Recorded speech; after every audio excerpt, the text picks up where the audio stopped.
Salam sejahtera bagi kita.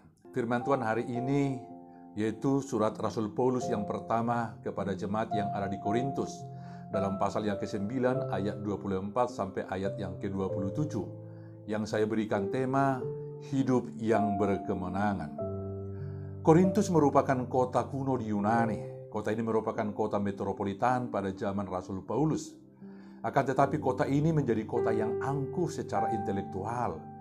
Kota ini menjadi kota yang kaya secara materi, namun kota ini menjadi kota yang bejat secara moral. Sebab segala macam dosa merajalela di kota ini. Dan kota ini sangat terkenal karena percabulan, hawa nafsu, dan berbagai-bagai kejahatan bagi masyarakatnya. Jemaat Korintus didirikan oleh Rasul Paulus bersama-sama dengan Priscilla dan Aquila dengan jemaat-jemaat yang ada di rumahnya. Dalam 1 Korintus pasal yang ke-16 ayat yang ke-19. Jemaat Korintus terdiri dari orang-orang Yahudi dan juga orang-orang non-Yahudi yang memiliki latar belakang sebagai penyembah-penyembah berhala. Setelah Rasul Paulus meninggalkan kota Korintus, tidak lama setelah itu muncullah berbagai masalah dalam jemaat, dalam gereja. Sebab gereja menjadi gereja yang muda, sehingga jemaat Korintus memerlukan pengajaran dan bimbingan dan nasihat dari para rasul. Maka Paulus menuliskan berbagai surat-suratnya maupun dalam perkunjungan.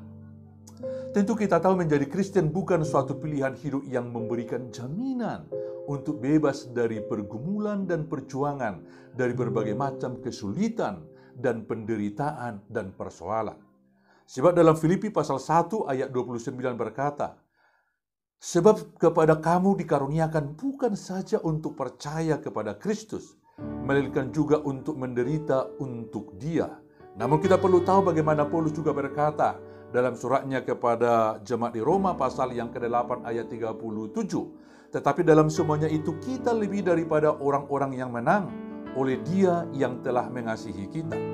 Jadi hidup di dunia ini penuh dengan perjuangan. Tetapi yang perlu kita harus tahu adalah bahwa kita adalah umat-umat pemenang.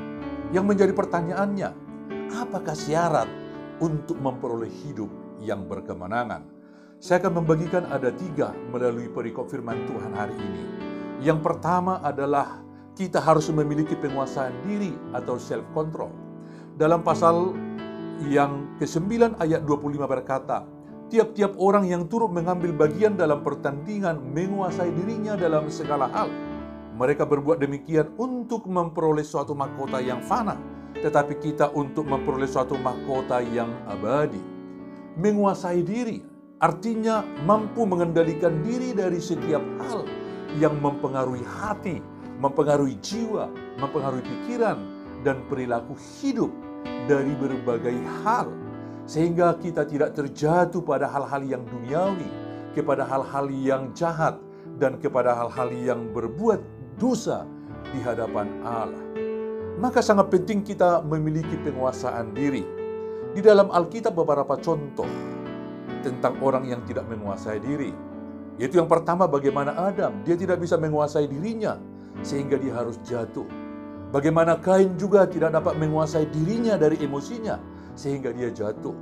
Akhirnya Nimrod juga tidak bisa menguasai diri atas kekuasaannya sehingga dia jatuh. Bagaimana Saul juga dia tidak bisa menguasai diri dalam kesabaran, dalam menanti Samuel, sehingga dia akhirnya jatuh. Tetapi ada juga contoh orang yang menguasai diri. Bagaimana Daud, karena dia menguasai diri, itu yang menjadi batu loncatan kepada posisi membuat dia menjadi populer. Bagaimana Yusuf juga, dia tidak jatuh oleh karena dia menguasai diri kepada perselingkuhan dengan istri Potifar. Bagaimana Yosua dan Kaleb, dia juga bisa menguasai diri sehingga dia bisa berbeda dari 10 pengintai yang lain. Itulah sebabnya dalam Amsal pasal 16 ayat yang ke-32 berkata, orang yang sabar melebihi seorang pahlawan, orang yang menguasai dirinya melebihi orang yang merebut kota. Maka yang pertama perlu kita memiliki penguasaan diri. Yang kedua, syarat yang kedua adalah memiliki tujuan hidup atau visi. Dalam ayat 26 berkata, sebab itu aku tidak berlari tanpa tujuan dan aku bukan petinju yang sembarangan saja memukul. Tujuan menentukan jadi apakah kita kelaknya. Pada umumnya ada dua cara menemukan tujuan hidup bagi manusia di dalam dunia ini. Yang pertama, spekulasi atau menebak atau menduga atau berteori. Dr. Hugh Moorhead, seorang guru filsafat, dia pernah berkirim surat kepada 250 filsuf atau ilmuwan tentang apakah makna hidup mereka.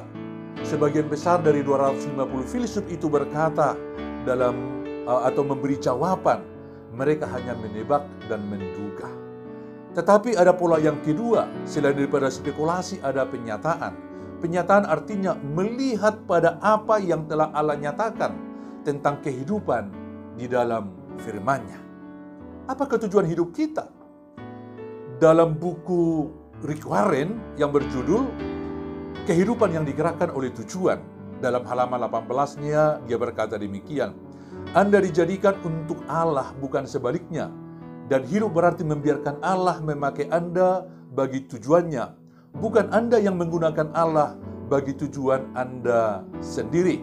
Seiring dengan itu, bagaimana Paulus katakan kepada jemaat yang ada di Kolose pasal yang pertama 16, karena di dalam Dialah telah diciptakan segala sesuatu yang ada di sorga dan yang ada di bumi, yang kelihatan dan yang tidak kelihatan, baik singgasana maupun kerajaan, baik pemerintah maupun penguasa.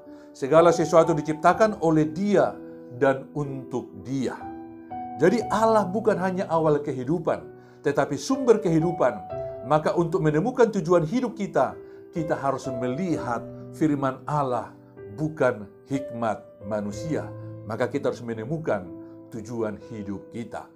Syarat yang ketiga adalah memiliki kompetensi. Dalam ayat 27 berkata, tetapi aku melatih tubuhku dan menguasainya seluruhnya, supaya sesudah memberitakan Injil kepada orang lain, jangan aku sendiri ditolak. Memiliki kompetensi. Dalam sebuah wawancara, wartawan bertanya kepada Cristiano Ronaldo, bagaimana Anda bisa menjadi seorang pemain bola yang sukses?